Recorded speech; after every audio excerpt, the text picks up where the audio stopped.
Alrighty, so one of the dailies has sort of shifted this week, and it was like, oh, you need to play Guild Boss. So I messed around with it a little bit, and I had heard that obviously Purgatory Bond is very good for the Akumu fight. Obviously, it's not this is the off-season like boss.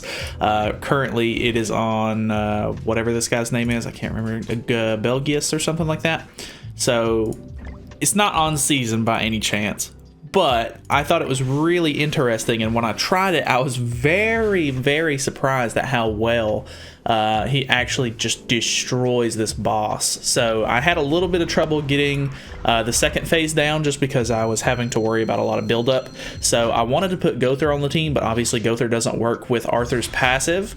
So I put Shin on because he is a human. He's obviously not going to get benefits from Twiggo's passive, but I just really wanted something that would upgrade my cards. So we're kind of just going to throw some cards out here, waste some stuff, so that way we can hopefully upgrade our hand. And then we'll see where we can go from there, because if obviously the best RNG would just be nothing but Bond attack cards pretty much. Like, I mean, his passive, or his heal card is going to be, not heal, his buff card is going to be good as well, but I'm not as worried about that as I am going for just Bond attack cards in general, because he has detonate on his thing. So if I can try to upgrade my cards before the boss gets off an ultimate, we can try to destroy him, but I think he's actually going to use his ult next turn, so probably not this go around. But I just need to upgrade my cards, try to pull some extra Bond stuff. We are getting a lot of Bond stuff, so I'm pretty happy with that. This will give us like gold cards and stuff like that in hand, which will be really nice. I don't know if his passive works if it doesn't actually use the card though. Let me check really quickly, because he does disable. Hero gains a buff, increases attack related stats by 8% when hitting an enemy. When there are three or more stacks on this effect. Okay, so I have to hit the enemy with it. That is unfortunate. I'm gonna move this for now. I think I'm gonna move that there as well. And I don't want to merge any of Bond's cards. This will give me Bond's ultimate, but I really need the other Shin card, so I got kind of unlucky there.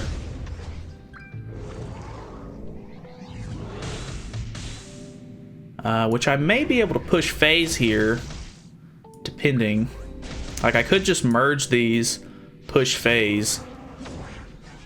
Potentially, I don't know. My Bond is still only 1/6. We're gonna try it just for the sake of the video, because why not? It kind of just screws over my entire like Bond card setup in hand really quickly, but we're just going to go for this, see if this will push phase. I'm not too sure if it will or not, honestly.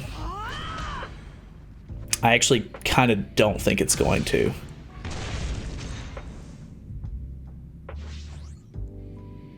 Okay, it did. I was like, did he just survive with like the tiniest little sliver of HP and just absolutely just screw me over there? Okay, so I don't want to use my Shin card yet. I think I'm just going to waste cards in hand, so that way he can, one, build up ultimate gauge, and two, we can try to pull more Bond cards, because I think by the time he gets his ult gauge higher up, our level 3 buff may end up expiring. We shall see there. So the big thing on this phase is obviously he's going to be able to reset your ultimate gauge quite a lot, and you don't really use Goddess Liz or anything on this team, so you're not relying on that. You're basically just relying on his regular attack cards. Actually, I don't want to do that. Let's do this card over.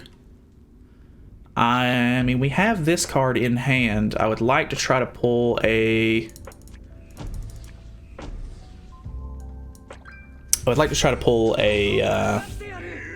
Bond buff card as well, if possible. That's actually really, really nice. Buff card, no. Okay, I think I might be able to do it without the buff card. I think this stuff is expiring this turn though. So it's not gonna be as good as it possibly could be, but I would hope that we have enough to push phase here. So let's upgrade. And then I guess we'll just let's start off with a small one, and then we can go big. So this should upgrade all my cards. Boom. Level 2 card. He's got full ultimate gauge. So you can see how much damage it did. Yeah, I think the gold card honestly would have just one-shot him. So 941k damage. That's honestly so easy. Obviously Shin isn't the greatest character, but I mean the fact that he can just rank up the cards, it'll make it that much easier. I might end up investing in Shin a little bit just to make it that much better, because I don't know. He's also pretty decent for anvil farming and stuff like that, and I just really haven't invested in him. So honestly, I'm pretty impressed with that. I'm very happy with how that turned out. Like, I mean, there's really not much else you could ask for, I guess. I've got over, that's almost 5k points on just that one alone, so I would literally need to get 1,000, maybe 1,008 points on these two to make sure that I secure all 6,000 points worth of rewards if he's the active season boss. So super easy. I don't know. Honestly, like if you pulled on him and everything like that, and you do like guild boss and stuff, he's probably going to be someone you're going to want to mess around with when it comes to Akumu. So that's pretty much it. Thank you guys so much for watching. Feel free to subscribe for more content in the future, and I will see you guys in the next video.